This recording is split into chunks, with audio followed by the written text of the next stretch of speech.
अस्सलाम वालेकुम दोस्तों नॉर्मल तो हम इन चीज़ों पर बात नहीं करते, लेकिन बिलीव करें कि बड़ी दुख और तकलीफ है। वो इंसान अच्छा होना चाहिए, उसका किस मज़हब से, किस मुल्क से, किस बिरादरी से तल्लक है, इससे फ़र्क नहीं पड़ता। बहादुर इंसान की दुनिया कदर करती है, चाहे वो मतलब किसी भी तरह से हो। अंग्रेज़ों से जब लड़ाइयाँ हो रही थी, तो कुछ मुसलमान बड़े मशहूर थे, कुछ सिख बड़े मशहूर थे, जो अंग्रेज़ों से लड़ाइयाँ करते हुए चले गए। वो कोई भी नाम हो, मैं यहाँ पे नाम नहीं लेता, लेकिन यहाँ पे जो एक नाम है ना, वो सिद्धू मूसेवाला, एक बहादुर पंजाबी नौजवान था, जिसने अपने बलबूते पर बहुत कुछ किया, इंतहाई लो लेवल से आया। उसके अगर इंटरव्यू सुने तो वो कहता है कि मैं जिस गाँव से आया हूँ, वहाँ पे बस भी नहीं आती थी। मैं जिस स्कूल में पढ़ा हुआ हूँ, वहाँ पे कोई बेंच भी नहीं होता था। अपने सेल्फ मेड होने पर बड़ा फ़ख्र किया करता था।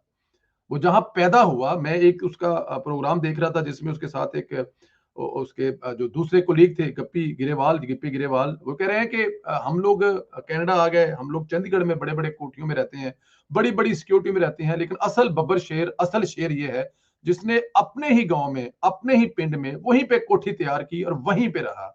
सिद्धू साहब का एक इंटरव्यू सुनते हुए मुझे वो उनका बड़ा बड़ा अच्छा लगा। उन्होंने कहा जी कि अगर कोई रिग्रेट रह जाए, उन्होंने कहा जी अगर मेरे ख्वाब ना पूरे हुए तो मुझे इसकी बड़ा बड़ा दुख होगा, बड़ी तकलीफ होगी। उस 28 साल के नौजवान के ख्वाब पूरे ना हुए। 28 साल में उस नौजवान ने शोहरत की उन बुलंदियों को छुआ जो कि उम्रें गुजर जाती हैं, उसके बाद भी नहीं मिलती। वो एक सिंगर होने के साथ-साथ एक अच्छा इंसान था, अच्छा बेटा था। अपने बाप को अपना दोस्त कहता था कि दोस्त बाहर नहीं होते। आप जब थक हार के घर आते हैं, तो आपकी माँ और आपका बाप असल में आपके दोस्त होते हैं, जिनको आप मिलकर, जिनसे आप बातें कर कर, ये वो बहुत सारी चीज़ें थे जिससे नौजवान बहुत अट्रैक्टिव थे। सिद्धू मूसेवाला ना कि सिर्फ इंडिया में पॉपुलर था, बल्कि पाकिस्तान में शायद इंडिया से भी ज़्यादा पॉपुलर था। बहुत ज़्यादा उनकी वीडियो जो उसमें वो कह सकते हैं, वो आप देख सकते हैं, देखा जाता था कि वो पाकिस्तान आने की बड़ी ख्वाहिश करते थे। वो चाहते थे कि वो पाकिस्तान आएँ और पाकिस्तान आकर परफ़ॉर्म करें। इसका एंड में ज़िक्र करेंगे। मैं अभी यहाँ पे आगे आना चाहता हूँ कि ये तो उनकी एक शख्सियत थी। बहुत पॉपुलर थे। जिस दिन उनकी सिक्योरिटी वापस ली गई, तो सोचा होगा कि हुकूमत मेरे एक फनकार भाई की है। ज़ाहिर है वहाँ पे सीएम इस वक़्त एक फनकार हैं, कॉमेडी फनकार जो भगवत मान और जो व्हाटएवर नाम है उनका। तो उन्होंने सोचा कि मेरी सिक्योरिटी शायद इसलिए वापस ले ली गई है कि मुझे अब कोई खतरा नहीं है। उनके साथ जो अपने ज़ाती गार्ड थे और उनकी जो बुलेट प्रूफ गाड़ी थी, उसमें भी निकले। उन्होंने सोचा कि मैं अपने गाँव के पास 2 ढाई किलोमीटर दूर अपने गाँव के एरिया में हूँ, तो अपने दोस्तों के साथ, जिगरी दोस्तों के साथ खुद ही ड्राइव करते हुए निकल पड़े। लेकिन उनको क्या पता था कि वहाँ पर खड़ी मौत उनका इंतज़ार कर रही है। कुछ 30 गोलियां उन पर बरसाई गई, जो कि 18 से 19 उनको लगी। लेकिन वो बहादुर इंसान भागा नहीं। उसकी जान को एक नहीं, दो नहीं, 50 दफा थ्रेट मुख्तलिफ जगहों पे उनको मैं प्रोग्राम एक देखने का था कि उसको चंडीगढ़ में घूम रहा था और उसको कॉलें आई कि हम इंडिया की इंटेलिजेंस से बोल रहे हैं, फौरन यहाँ से निकल जाओ, महफूज में काम पर पहुंच जाओ, तुम्हारा कुछ लोग पीछा कर रहे हैं। लेकिन वो भागा नहीं। ये होता है एक एक जट, एक एक जो पक्का सच्चा पंजाबी है उसका, वह नहीं। हुआ क्या? क्या हो सकता है जिसकी वजह से लोग सिद्धू से बहुत ज्यादा नाराज थे? जिनको भारत के अंदर एक आजाद आवाज पसंद नहीं है, वो ताकतें उनसे नाराज थी। सिद्धू ने खालिस्तान के लिए जब आवाज उठाना शुरू की, तब भारत को सिद्धू बुरा लगना लगा। दिसंबर में उन्होंने पंजाब में माई मदरलैंड के अनवान से एक गीत जारी किया, जिसमें खालिस्तानी रहनमा जरनैल सिंह भिंडरवाला को खराज तहसीन पेश किया गया। बहुत आग लगी थी उस वक्त, जिसे आप स्टैब्लिशमेंट कहते हैं कि इंडिया की स्टैब्लिशमेंट को बहुत आग लगी कि ये क्या हो गया यार, ये बंदा किस तरफ चला पड़ा है। हम तो इस आवाज को दबाते आ रहे हैं जरनैल सिंह भिंडरवाले को, तो ये इसने तो उसके खराज तहसीन पेश करने के लिए गाना बना दिया है। इस गाने की वीडियो में खालिस्तानी रहनुमा भरपूर सिंह बलबेर की 1980 की दहाई की एक तकरीर के कुछ मनाजर भी शामिल थे, जिससे बहुत मर्चें लगी हिंदुस्तानी एस्टेब्लिशमेंट को। उनको बहुत तकलीफ हुई कि ये बच्चा किस तरफ जा रहा है, और वो भी 28 साल में।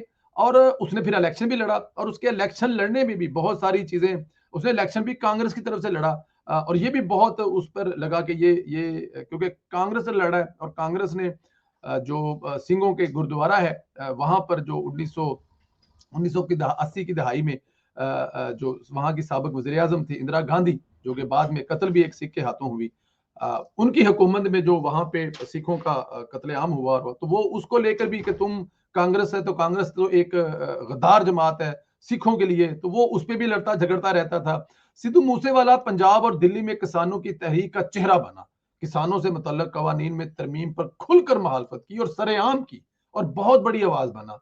कुछ अरसा कबल सिद्धू मूसेवाला ने एक कंसर्ट में पाकिस्तान आने की ख्वाहिश का जो इजहार किया था, ये भी एक वजह है कि शायद वो उनको लगा एस्टेब्लिशमेंट को कि ये पाकिस्तान भी जाएगा तो कहीं ये पाकिस्तान की एजेंसियों में या पाकिस्तान के लोगों में इस्तेमाल ना हो जाए या हमारा इससे कुछ हो जाए। तो बहुत सारी दूसरी मुहरक़ात में से एक खालिस्तान की तहरीक की खुलेआम हमायत करना, आज़ाद रियासत की हमायत करना और जो उसको लीड करते हैं उनके लिए गाने, उनकी आवाज़ बनना, सिखों की आवाज़ बनना, उनके साथ खड़ा होना, सिख किसानों के लिए खड़ा होना, उनको माली मदद देना, उनकी मदद करना, पाकिस्तान के साथ हमेशा अच्छे तल्कात की बात करना और पाकिस्तान आना, पाकिस्तान जाना, बहुत सारी दूसरी वजहों से। अब ये गैंग वार और ये वो सारी स्टोरियां हैं, इसको जिससे मर्जी घुमा लें। असल वजह ये है कि एस्टेब्लिशमेंट को सिद्धू की जो शक्ल है उसमें आने वाले वक्तों में शायद उनको डर लग रहा था। अगर ये इलेक्शन हार भी गया है तो ये अगर इलेक्शन फिर लड़ेगा, फिर असेंबली में आएगा और ये फिर हमारे लिए मसाइल पैदा करेगा। 28 साल के नौजवान को ना ये देखा गया कि वो माँ बाप का अकलौता है, ना ये देखा गया कि उसकी मंगनी हुई, अभी शादी नहीं हुई, और ना ये देखा गया कि उसने बचपन में जो ख्वाब देखा कि अपने गांव में सबसे बड़ी कोठी बनाए और गांव में बनाए, वहां पे रहे, अपने लोगों के अंदर है, किसी ख्वाहिश जो उसकी जो पूरी नहीं हुई उसका ख्याल ना करते हुए एक बहुत ही नौजवान और एक बड़े अच्छे सिंगर को, जिसको पाकिस्तान में और मेरी तरह हमारी जब भी कोई गाड़ी में बैठते हैं तो वहां पे जो हल्ले मल्ले वाला मूड हो तो वो सिद्धू का गाना चलता था। वो गानों से अब हम नहीं सुन सकेंगे, लेकिन सिद्धू के गाने जो हैं जब तक ये म्यूजिक वाला सिस्टम चलता रहेगा तब तक ये गाने बजते रहेंगे और भूलना बहुत मुश्किल होगा, क्योंकि ये अच्छे सिंगर के साथ साथ एक अच्छा इंसान था और फिर सबसे बड़ी बात है अपनी सिख कम्युनिटी के लिए वो एक बहुत बड़ी आवाज थी। तो जो वो लोग उसको पसंद करते हैं वो सिख नहीं भी हैं, वो कोई दूसरे दूसरे धर्म से भी तल्लक है, दूसरे मजहब से तल्लक है, म्यूजिक को पसंद करते हैं और पंजाबी समझते हैं, बल्कि पंजाबी नहीं भी समझते तो वो सिद्धू का जो स्टाइल था वो पसंद करते थे। अल्लाह ताला अब हम अब हमें नहीं पता कि वो कहाँ किस हाल में उसके माँ बाप हैं और जिनका इकलौता बेटा वो भी 28 साल का, वो भी वो बेटा जिसने बड़े अपने माँ बाप को ख्वाब दिखाए और बड़ी दूर तक ले जाने का वादा किया, वो अब कैसे जिंदा रहेंगे या कैसे चलेंगे। लेकिन यही दस्तूर है, खुदा का बनाया हुआ, रब का बनाया हुआ यही दस्तूर है, ऐसे ही रहना है, ऐसे ही चलना है। मैं तो बस यही कहूंगा कि सिद्धू भाजी ਤੁਸੀਂ ਜਿੱਥੇ ਵੀ ਹੋ ਖੁਸ਼ ਰਹੋ, ਤੁਹਾਡੇ ਮਾਪਿਆਂ ਨੂੰ, ਤੁਹਾਡੇ ਮਾਂ-ਪਿਓ ਨੂੰ ਰੱਬ ਸਬਰ ਦੇਵੇ, ਉਹਨਾਂ ਨੂੰ ਹਿੰਮਤ ਔਰ ਹੌਸਲਾ ਦੇਵੇ। ਤੁਹਾਡੇ ਜਿਹੜੇ ख्वाब ਸਨ, ਤੁਸੀਂ ਜੋ ਵੇਖਦੇ ਸੀ ਲੋਕਾਂ ਵਾਸਤੇ, ਉਹ ਤੁਹਾਡੇ ਮਾਪੇ ਦੇ ਜ਼ਰੀਏ, ਤੁਹਾਡੇ ਪਿਓ ਦੇ ਜ਼ਰੀਏ ਉਹ ਪੂਰੇ ਹੋਣ। ਜਿਨ੍ਹਾਂ ਲੋਕਾਂ ਦਾ ਤੁਸੀਂ ਖਿਆਲ ਰੱਖਦੇ ਸੀ, ਮੈਂ ਇੱਕ ਪ੍ਰੋਗਰਾਮ ਵੇਖਣ ਡਿਆ ਸਾਂ ਜਿਹਦੇ ਵਿੱਚ ਉਹਨਾਂ ਨੇ ਪੁੱਛਿਆ ਕਿ ਤੁਹਾਨੂੰ ਕਿਸੇ ਚੀਜ਼ ਤੇ ਅਫਸੋਸ ਹੈ? ਤਾਂ ਉਹਨੇ ਕਿਹਾ ਜੀ ਗੱਲ ਤੇ ਅਫਸੋਸ ਹੈ, ਮੇਰੇ ਕੋਈ ਰਿਸ਼ਤੇਦਾਰਾਂ ਦੇ ਵਿੱਚ ਜਾਂ ਕਰੀਬੀ ਦੇ ਵਿੱਚ ਕੋਈ ਬੱਚੀ ਬਿਮਾਰ ਸੀ ਤੇ ਮੈਨੂੰ ਪਤਾ ਲੱਗਾ ਕਿ ਉਹਨੂੰ ਕੈਂਸਰ ਸੀ, ਕੁਝ ਸੀ, ਤੇ ਮੈਂ ਕਿਤੇ ਟੂਰ ਤੇ ਸਾਂ, ਉਹ ਟੂਰ ਲੇਟ ਹੋ ਗਿਆ ਤੇ ਮੈਂ ਉੱਥੇ ਸੋਚਦਾ ਸੀ ਕਿ ਮੈਂ ਜਦੋਂ ਵਾਪਸ ਜਾਵਾਂਗਾ ਤੇ ਮੈਂ ਆਪਣੇ ਉਸ ਮਾਮੇ ਕੇ ਚਾਚੇ ਦੇ ਘਰ ਜਾਵਾਂਗਾ ਤੇ ਜਾ ਕੇ ਉਸ ਬੱਚੀ ਦੇ ਜਿੰਨੇ ਵੀ ਇਲਾਜ ਦੇ ਪੈਸੇ ਹੋਣਗੇ ਦਿਆਂਗਾ ਤੇ ਉਹਦਾ ਇਲਾਜ ਕਰਾਵਾਂਗਾ। ਜਦੋਂ ਮੈਂ ਵਾਪਸ ਆਇਆ ਤੇ ਵਾਪਸ ਆ ਕੇ ਮੈਂ ਉਸ ਘਰ ਗਿਆ, ਉਸ ਬਾਬਾ ਜੀ ਨੂੰ ਮਿਲਿਆ ਤੇ ਇੱਕ ਦਫਾ ਮਿਲਿਆ, ਮੈਂ ਕਿਹਾ ਜੀ ਉਹ ਬੱਚੀ ਨਜ਼ਰ ਨਹੀਂ ਆਈ। ਦੂਸਰੀ ਦਫਾ ਜਦੋਂ ਮੈਂ ਗਿਆ ਤੇ ਹਿੰਮਤ ਹੌਸਲਾ ਕਰਕੇ ਪੁੱਛਿਆ, ਉਹਨੇ ਕਿਹਾ ਜੀ ਕਿਹੜੀ ਬੱਚੀ? ਉਹਨੇ ਕਿਹਾ ਜੀ ਜਿਹੜੀ ਬੱਚੀ ਬਿਮਾਰ ਸੀ। ਉਹਨਾਂ ਕਿਹਾ ਜੀ ਉਹ ਬੱਚੀ ਤੇ ਮਰ ਗਈ ਹੈ, ਉਹ ਬੱਚੀ ਸਰਵਾਈਵ ਨਹੀਂ ਕਰ ਸਕੀ। तो कहते हैं कि मैंने इस गल का बड़ा अफसोस है कि मैं ये फैसला क्यों नहीं किया कि मैं जो ये सोचा तो उदों ही पैसे पहुँचावां। मैं इस गल का क्यों मेरे दिल में हैगी है कि मैं उतों पैसे भेजता तो शायद उसका इलाज होता तो बच जाती। तो मेरे इस फैसले की पारों कि मैं जाके मिल के पैसे देंगा, मैनू बड़ा दुख है इस गल का। मैं इस गल को हमेशा अपने दिल से बोझ लैके टुरना वा, जे मैं वेले नाल पैसे भेजता। जो बंदा इस तरह की चीजें सोचता है वो बंदा छोटा नहीं हो सकता। पैसे भी तो हमारे तो अल्लाह ताला की ज़ात फरमाते हैं ना कि सबसे बड़ा रब जो है वो रब्बुल आलमीन है।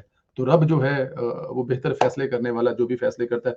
सिद्धू भाजी खुश रहो जिथे भी रहो, ਤੁਹਾਨੂੰ ਲੋਕੀ ਭੁੱਲਣਗੇ ਨਹੀਂ ਛੇਤੀ ਤੇ ਤੁਹਾਡੇ ਮਾਪਿਆਂ ਨੂੰ ਵੀ ਰੱਬ ਸਬਰ ਦੇਵੇ।